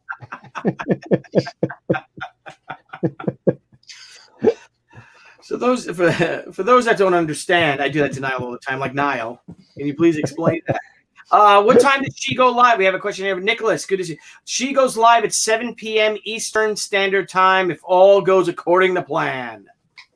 Well, this is Haikyo? Yes, she Haikyo. Are you teaching at that time? What is that? 3? That's 4 o'clock? No, I don't teach until 10:20 your time, so that's fine. Oh, great! Would you come on for a little bit, a jaunt, if you will? Send me the what time? So Thursday at what hour? It be 4 p.m. your time. No, you're. Are you sure about that, Billy? 7 p.m. my time would be 4 p.m. your time, wouldn't it? Oh, you're right. You're absolutely right. Okay, 6 p.m. my time. See, Perros, you're just fighting with everyone about 7. Yeah. About time. It's 7:13 somewhere. I'm sorry. Did you say we're ordering Mai Tais? Oh, we are going to definitely be drinking. And our Daruma right here, our pal Bodhihara right there. We're going to fill in his other eye because the whole thing with a Daruma doll. I'm gonna go big for a second, gentlemen, if that's all right. Sure. It's better than this. So this is a Daruma doll. What a Daruma doll is that it's a Japanese. It's a festival in Japan that starts in December and it goes through March. And what it is, it's based on a Indian priest who went to China. His name was Bodhihara. And he went to China and achieved enlightenment in one of the temples. So what they do is they have these festivals. They come in all sizes, great and small, and it comes with 2 blank eyes. And what you do is that you fill in one eye, this one, the right eye, when you have a goal that you have in mind and you want to achieve. And then once you achieve that goal, you fill in the left eye. So we're going to do that live on Tuesday and fill in the eye. And then we're going to bring his big brother out, Yoshi. And his big brother, Yoshi, will be sitting right there. And I guess they'll both be hanging out with me because I dig them and they scare the hell out of everybody else in the family, especially when we bring little kids over. So Billy Tucci, always scaring small children. Yes, indeed, indeed. Gary, have you thought about doing a small Kickstarter or Indiegogo for the Magic Bus and other stories? No. Yeah, But, I mean, we've talked about this, and yeah, maybe. Let me finish the other 3 stories first. okay, and then next you're gonna do Demon Gun, right? You're gonna bring As Demon I've said Gun to the before, masses? I hate to solicit for something that doesn't exist yet because I don't know.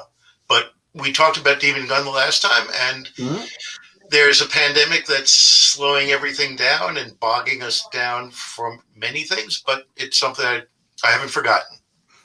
I have not forgotten it at all. Excellent. We have, I think, guys, check out Blood Count. What is that? Is that a film, Blood Count? Does anyone know what that is? No, I do not. Please share, Nicholas. Please share. Anyway, but guys, I want to thank you all for coming. We're going on an hour and 37 minutes. I said we were only going to go 45 minutes to an hour. It's okay, Billy. We didn't believe you. I know. I thought you usually do believe me because you're gullible. That's true. That is true. So I'm going to refresh this in case we made anything else. I know you'll read my script any day now, Billy. Which I did. Whichever one. I know. It's always when Billy gives you an estimate, just double it and be happy. I know. Yeah, it's pretty much. I'm reading a really interesting book that I have to send you, Steve, for our next story. All right. Really, really interesting, and the wheels are in motion. So I really feel again to everybody out there, to you people, for re-energizing my love for the medium and for comics and for publishing. Again, like I said, Steve, I'm doing pages in a few hours now. I'm just so excited, and I'll have another page done, and we're almost done. I'll be done with all my pages when we launch, which is pretty fantastic. And we'll get the book, finish the word balloons. We have already got 20 pages of colors, and they are gorgeous, and they're amazing, amazing. Yeah. I can't wait to share with you guys. And Garden Eos finishes over your pencils, plus Brian and Christie's colors are just amazing. And of course, Mindy's doing a great job on the lettering. Yes, and Yes. she is amazing. So I don't know. I love Mindy's lettering. What's that, old cat? I love Mindy's lettering. It's fantastic. Yeah. Well, I appreciate you guys, everyone who's contributed, and you guys, of course. And Gary, I know you're not writing this book or editing it, but just for your spiritual guidance, you're always there in my head when I think of the character. Well, good. I appreciate it. And I very much want to see Return of the Warrior and this one. Yeah, I could send you the PDF for Return of the Warrior if you want that. I thought I had that. That'd be great. Yeah. All right, I'll send you that tonight. Great. There's a link to it. You could download it. And yeah, I'll send you that for sure. But guys, I want to thank everyone for joining us. I have one more share, 2 more shares. Let me stop the screen. I have to share once again for the new Shi Haikyo. Steve, you want to tell them what Haikyo means? Haikyo means ruins. Haikyo means ruins, and because a big part of this takes place in ruins, but it's also it's literal, it's figurative. We got old Arashi in here. We have a battle that has reached its ruins. As we know from ruins, there is new life. So it was a title Billy came up with, and I keep leaning into it in the writing. Titles. I've had the hardest time with titles, but once you find one, you find that somewhere in there you can keep leaning into it, and that helps guide you as like a ship throughout the process. What it's about is the end of the book. The first book ends with a kidnapping. This picks up literally 1 second later. Yep. The incident, the events of the kidnapping are rather mysterious and therefore frightening because it involves a teenager and obviously a violent scene that Anna comes upon at the end of Return of the Warrior. So when we pick up 1 second later, and then we flash back and we actually see that event in quite an extraordinary sequence Billy drew, and then leading on a mother mother's pain Angst. of Yes. having her daughter taken away, and the helplessness, and she is totally guided by the captor, by the villain, and being aided by somebody who killed both her father and her brother, her younger brother. I got to add something here. One of the things you said earlier, Steve, and I think you were being self-deprecating, but I gotta challenge it a little bit. And it's this: you deliberately, we all deliberately made Return of the Warrior accessible to new readers, because we can't just be preaching to the choir. Man, I've really thought about this a lot, and I know that Haikyō is way better if you've read Return of the Warrior.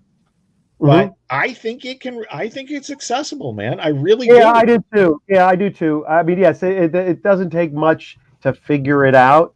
And again, and that's part of why I think it organically was helpful to kind of do this flashback. So you're almost starting with, and so much is spoken that helps fill in the gaps throughout the process. So yeah, thank you, Jeff. I'm glad to hear that. I'm glad that it feels that way. But it's a lot of fun. It takes place all over New York. Billy found funky locations. I found funky locations that are both in Return of the Warrior and Haikyō. Places people don't usually show. I mean, even where Pete is in prison, where the villain takes Haikyō. Takes Otaro. And both Billy and I negotiating about how a 15-year-old Asian American girl speaks is always a lot of fun. That's but well, part of it is I teach TV and film writing at the not only adult ed in one school, but for undergrad as well as grad students. So I got a lot of 18-year-olds, and as a lot of colleges are, particularly colleges of the arts. There's I'm hearing a little bit of feedback from somebody. I have a lot of Asian students, so I like to pretend like I know how a couple of years earlier they spoke. So I'm doing my best, and Billy is a good barometer for actually having teenagers in the house. They curse. Yeah. And I'm like, he's like, you wanted to curse? I'm like, yes. Yeah. But I'm going to share something, guys. I'm going to share something, Gary. You've never seen this before. Well, the page, but no one's ever seen this before with Anne Ishikawa. So let's share it. Here she is. Wow. Hang on. I'm going to move this over here so I can scroll. Driving a car, racing to save her daughter. Is that Arashi? Look at her. I love it. And there's Arashi enjoying this. Look. That's old Arashi. Yeah, that's old Arashi, and he's digging it. And then he's feeling it. He feels a bit melancholy. But she's like, "You're enjoying this," and she's driving a shit reverse. Yeah, he's basically like if you've been essentially he says if you were locked up for 15 years, you'd enjoy anything. You'd enjoy anything. Here's what I want to say about this. This in one page is what I'm talking about. This being the best She comic ever. Okay, now you guys, anytime you do that, you have to do better the next time too. So I look forward to whatever you guys come up with. Yeah. But in all seriousness, yeah, exactly, Gary. So well drawn and so much colored. It's such a dynamic page. Yeah, let me. I'm gonna see if I can make it that much larger. No, hang on. I don't want to give away too much. Well, Billy, in a way, this is you and I and merging our love of film directing, isn't it? I mean, because I'm describing it, you're executing it, and it's like one mind, doing this. So you saw what I was going for, you delivered it, you added everything you were going to add, and it's just. I how many notes do I ever have for you about your drawing? I really don't. No, I hardly have a note for you about your drawing. And I pretty much ignore. No, and the same with the writing. You ignore what notes I give. No, it's like brilliant. Let's have. Well, for anybody that's read Return of the Warrior and those new and old readers that eases us back into the story and then starts to get into a new gear as we get to the end. Hayako, this next book, it kicks it into high gear and it doesn't slow down from start to finish. Yeah. And it's absolutely fantastic. Our buddy Art. Hey, Art, how are you, man? Is she driving Gary? Mob Seat wants to know. As well as Gary had. But I love it. Arashi saying truck. Yeah. It just, and you know what? In all seriousness, in Japanese. What if we hang on a second? I gotta say something here about this page that I just realized that after having looked at it before. Steve, you know that as a writer, our energy comes out of the words, right? And your scene descriptions and how you set things up.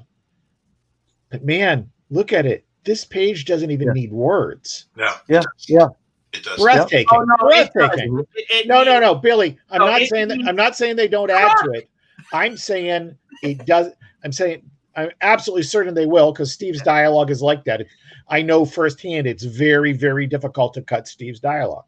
Yeah. Okay.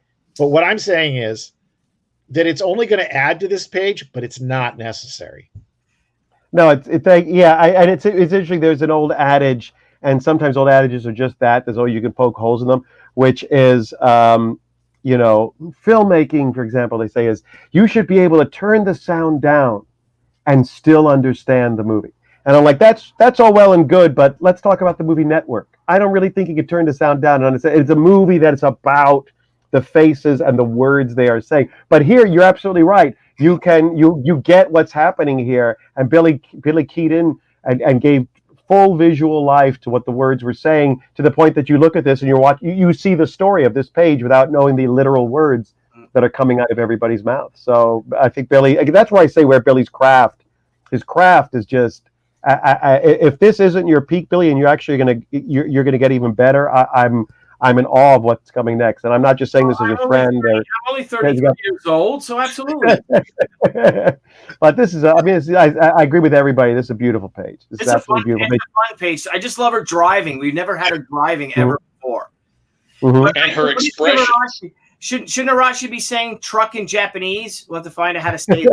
Because he's, it's like, whoa. We can do that. Yeah, we can do that. That'd be great. Maybe that with one of your captions.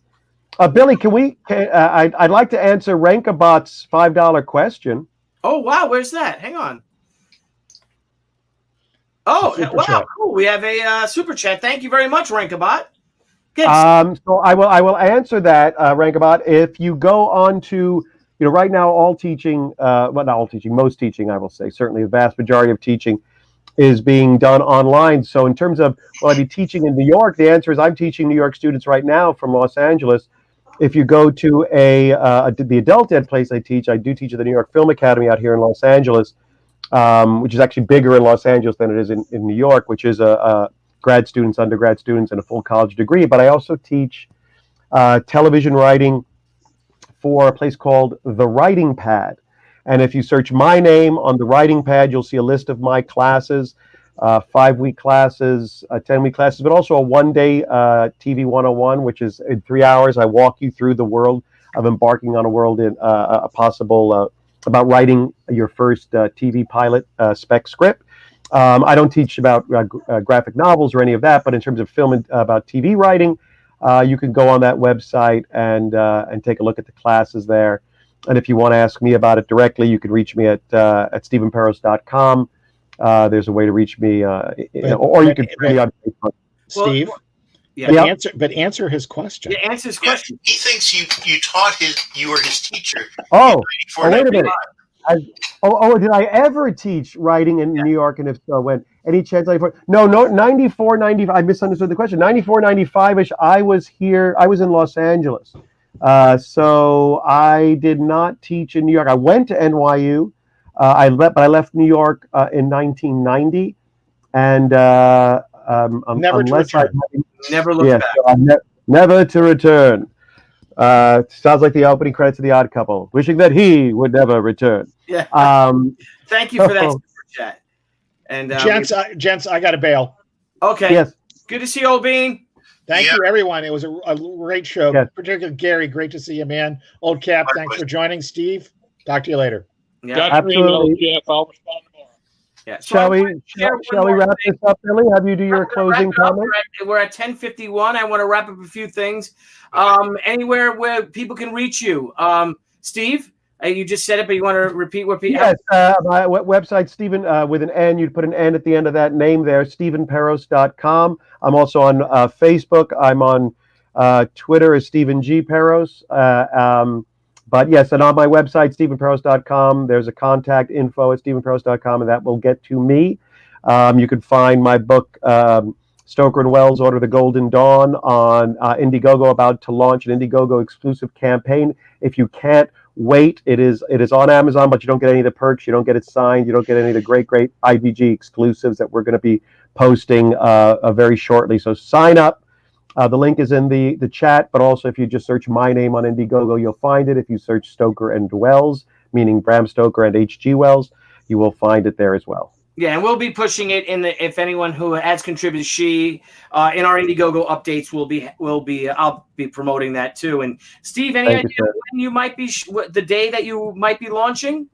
Well, this is my conversation with my mentor and Indiegogo guru named Billy Tucci. All right. So we were trying to figure out what would be the best time to launch it around in terms of what direction of Haikyo. And I know we were saying that it should be launched after Haikyo. So whether it's how much after Haikyo, I'll consult with you after this, and we'll launch it. And of course, you will come on the Pop XP to talk about it. We can. You're darn right. We'll get Barry Orkin in here, the great Barry Orkin. Excellent. And look at you, Barry. And I think it'll be fantastic. Let's talk dates for sure. Yeah, absolutely. I would like to. And Gary, how about you? If people can reach you, any fans? On Facebook, you can find me on 3 pages. You can find me on Demon Gun. You can find me on New Devil. And you can find me on Utterly Ridiculous Productions. That's UDDERLY. And that's something else entirely. It's somebody else's baby that Paris and I are involved with. Me somewhat peripherally, but not entirely. And Paris much more deeply. And wordslingergc@gmail.com. Excellent. And Old Cap, I don't know if you want people to find you. Nobody wants to find me. I'm just a lawyer that does this fun stuff on the side. Nobody wants to find me. I do want to share something today. Right now, is that today is our dear friend. I'll move this over here so I could see. Hang on. Our dear friend, my dear friend Darwin Cooks.